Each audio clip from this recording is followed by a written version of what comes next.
Ko'pchilik ota-onalar bolalarini kechqurun uxlaganda mana shunaqa holatlarga duch keladi, ya'ni og'zini ochib uxlash, xurrak otish, tez-tez tomoq olish. Bu qanaqa holat? Bu bilingki bolangizda adenoid to'qimasi borligini bildiradi. Bu 7 yoshgacha bo'lgan bolalarda bo'ladi. 7 yosh davrida keyin bola sekin-sekin so'rilib yo'qolib ketadi.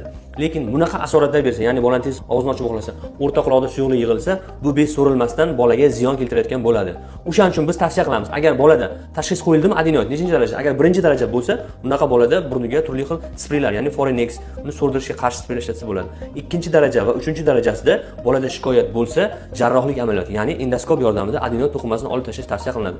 Agar siz to'qimani olmasangiz nima bo'ladi? Ko'pchilik ota-onalar bir xil lor-vrachlarga borganda 13 yoshda, 14 yoshda qildirasan deb aytadi. Bu aslida xato, eng katta xato. Tasavvur qiling, bolangiz 13 yoshgacha og'zini ochib uxlaydimi? Doimo quloqda muammo bilan yashaydimi? Agar buni o'z vaqtida aniqlamasangiz, quloqdagi suyuqlik bora-bora bolani eshish pasayishiga olib keladi va oqibatda bolani pardasini teshishga to'g'ri keladi. Bizda shunaqa holatlar juda ko'p bo'ladi. Bolasini 13 yoshgacha, 14 yoshga qildiraman deydi.